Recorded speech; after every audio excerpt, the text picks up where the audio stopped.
ओम शांति। आज बहुत सुंदर टॉपिक है कि परमात्मा को पाकर भी वो कौन सी आत्माएं हैं जिन्हें 3 बातों का बहुत पश्चाताप होगा।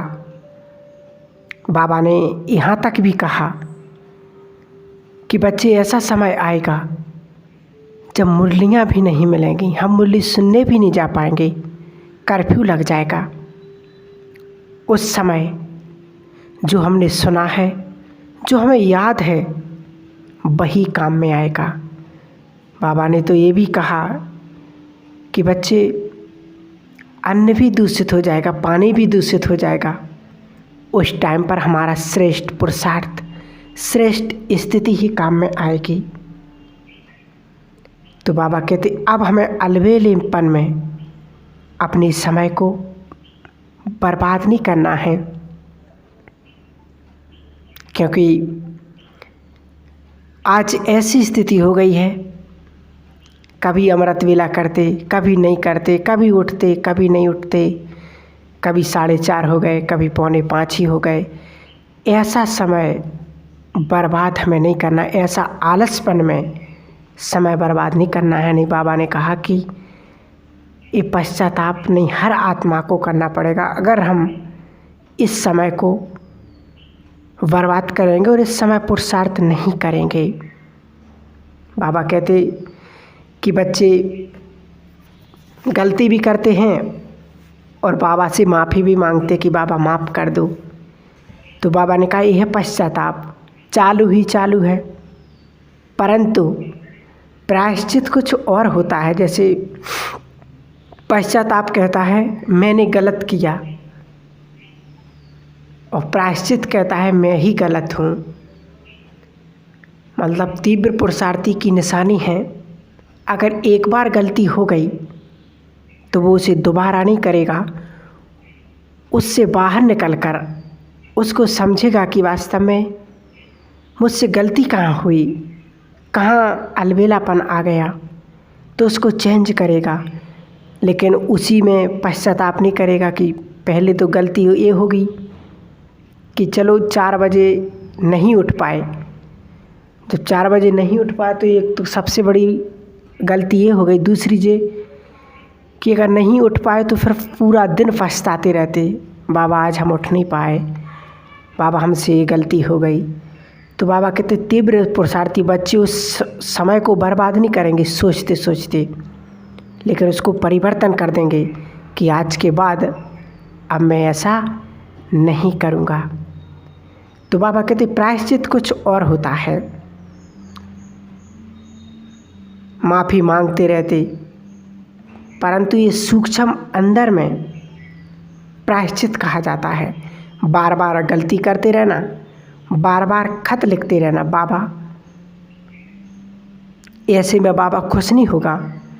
तीव्र पुरुषार्थ की जो बाबा ने बताई है 1987 की एक अव्यक्त वाणी में बाबा ने कहा, उसकी परिभाषा बताई तीव्र पुरुषार्थी की कि जो गलती एक बार हो जाए उसको दोबारा ना करना ही तीव्र पुरुषार्थ है।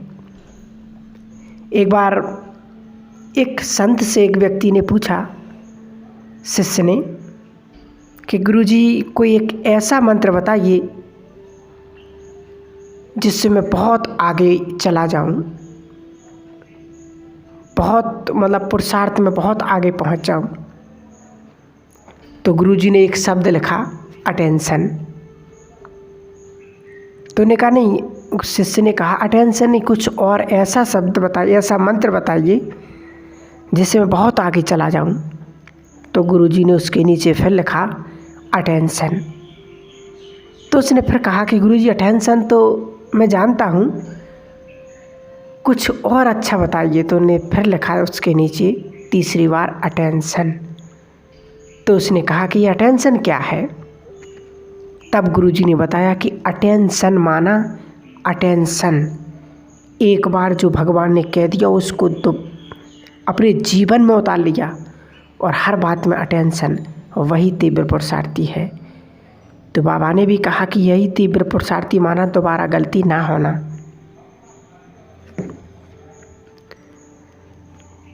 तो देखो, यदि अभी हम इस समय सावधान नहीं हुए, बाबा ने कल की मुरली में कहा कि मीठे बच्चे, माया का पहरा तुम पर है, इसलिए सावधान, जिसके लिए ब्राह्मणों को बहुत पछताना करना पड़ेगा। और खून के आंसू जो रक्त की नदियाँ बताई हैं, वो वास्तव में यही है कि अंत के समय में ब्राह्मणों को बहुत पछताना पड़ेगा। एक अंग्रेजी का शब्द है बहुत सुंदर, रिपेंटन, दोनों के लिए प्रयोग होता है, प्रायश्चित या पश्चाताप। गलत हो गया, नहीं करना चाहिए था और गलत कर दिया और उसके बाद छिपाया तो और बड़ी बात हो गई कि कर तो दिया लेकिन उसके बाद छिपा लिया, बाबा को नहीं बताया। तो बाबा कहते इससे भी तो और बहुत बड़ी बात हो गई कि मैंने क्या क्या गलतियाँ की, क्या क्या पाप किए। वो सारी बातें बाबा को योग में हमें बताना है। तो सब करने के बाद मुझे भगवान मिला, सब कुछ परमात्मा को अपने जीवन के बारे में बताना है। बाबा कहते एक है पाप करना, परंतु उससे भी बड़ा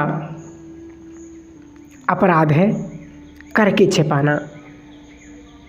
सबसे पहला पश्चाताप, सबसे पहली बात जिसके लिए ब्राह्मणों को पश्चाताप करना पड़ेगा और हम उस लिस्ट में ना आए, ये हमें चेक करना है। तो सबसे पहला पश्चाताप होगा वो है याद का, कि भगवान मिला, उसको जाना पहचाना। जितना हम पापा को याद करना चाहिए था उतना हमने नहीं किया, जितना अपने आप से बात करना चाहिए था हमने नहीं किया, जितनी ड्रिल करनी चाहिए थी उतनी नहीं की, जितना आत्म अभिमानी बनना चाहिए था उतना नहीं बने और अपने समय को बर्बाद करते रहे यहाँ वहाँ की बातों में, तेरी मेरी, कौन क्या कर रहा है, कैसे क्या कर रहा है, अभी तो समय बहुत है, इन सारी बातों में अपना समय बर्बाद करते रहे। तो बाबा कहते सबसे पहला पश्चाताप होगा याद का। जब अंत का समय आएगा उस समय हम याद करेंगे इस समय को कि कितना अच्छा समय था, हमारे पास सब कुछ था, साधन थे, सुविधाएं थीं, फिर भी हम परमात्मा को, फिर भी अपने बाबा को याद नहीं कर पाए, फिर भी हमने अपने पाप कर्मों को भस्म नहीं कर पाया। तो ये सबसे बड़ा पश्चाताप होगा जो हम ब्राह्मणों को करना पड़ेगा।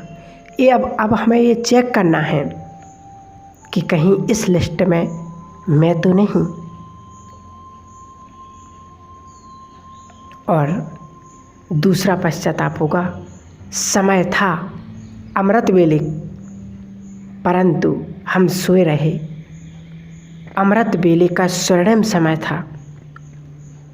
आज सुबह की साकार मुरली अशरीरी हो जाओ तो प्रभाव पड़ेगा, सन्नाटा छा जाएगा।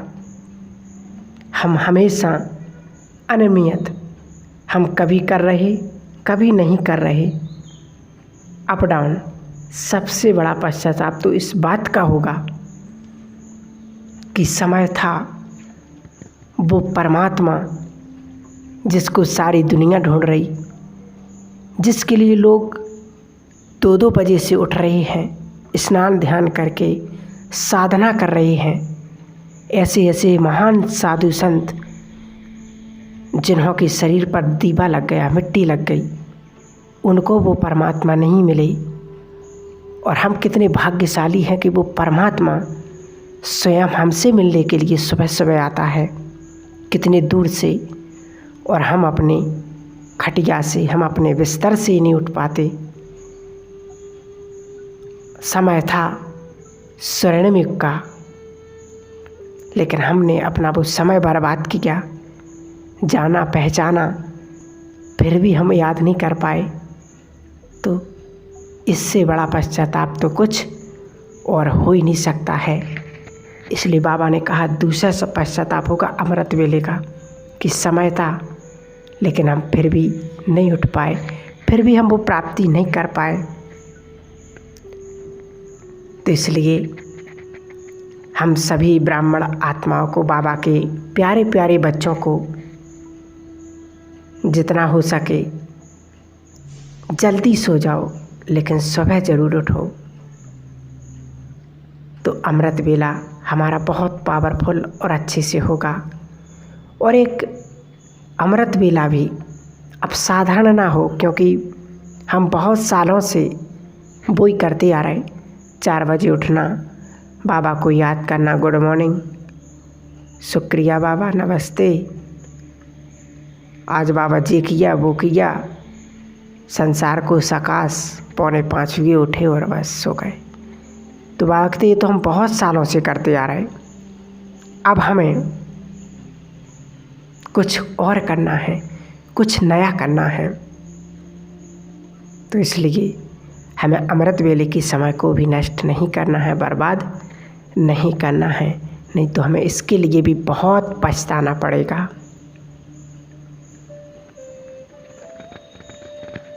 और तीसरी बात, रिमेम्बरेंस का। भगवान आया हुआ था और हमने उसकी जो अतीन्द्रिय सुख है, जो ज्ञान का डांस है, उस गहराई में नहीं जा पाए। बाबा रोज मुरली सुनाने आते थे सुबह सुबह, लेकिन फिर भी हम सोए रहे, आलस से, अलबेलेपन से, सुस्ती से मुरली सुनते रहे। ना कोई अटेंशन, ना कोई हमारे जीवन में प्रभाव पड़ा। और जब कोई परिस्थितियाँ आती हैं तब हम फेल हो जाते हैं, उदास हो जाते हैं, दुखी हो जाते हैं। क्यों? क्योंकि बाबा ने मुरलियों में हर चीज़ का समाधान दिया है, स्पष्ट समझाया है, लेकिन फिर भी हम सोए रहे, फिर भी हमने ध्यान से नहीं सुना। अनुभव का समय था, लेकिन फिर भी हमने वो परमात्मा प्यार की प्राप्तियों का अनुभव नहीं कर पाया। उसके लिए भी हमें बहुत बहुत पछताना पड़ेगा। उस सुख शांति का अनुभव नहीं कर पाए। पता था कि ये समय चल रहा है, लेकिन फिर भी हम व्यर्थ में लगे रहे यहाँ वहाँ की बातों में। तो इसका भी बहुत पश्चाताप होगा। तो हमें ऐसा नहीं करना है कि जो संसार की आत्मा कर रही हैं वही भाग दौड़ भागे जा रही, लेकिन भगवान कह रहे कि रुको, मैं आया हूँ, परंतु ब्राह्मण आत्मा भी भाग रही हैं उन्हीं वस्तुओं के पीछे जिनके पीछे संसार भाग रहा है, उन्हीं अल्पकाल के नाम मान शान के पीछे सेवाएं दूर होती जा रही हैं और हम कुछ और ही कर रहे हैं। पता है सब कुछ यहीं पर छोड़कर जाना है, कोई भी चीज़ साथ में नहीं जाएगी। और बाबा ने तो कहा ही है कि सब कुछ समाप्त हो जाएगा। यहाँ की चीज़ न इस दुनिया में रहेगी न साथ में जाएगी, क्योंकि स्वर्णिम दुनिया आने वाली है, तो पुरानी चीज़ें सब खत्म हो जाएंगी। इसलिए हमें अपने पुरुषार्थ को और समय को बहुत बहुत महत्व देना है। ओम शांति। अब हम कल कुछ और अच्छा सुनेंगे।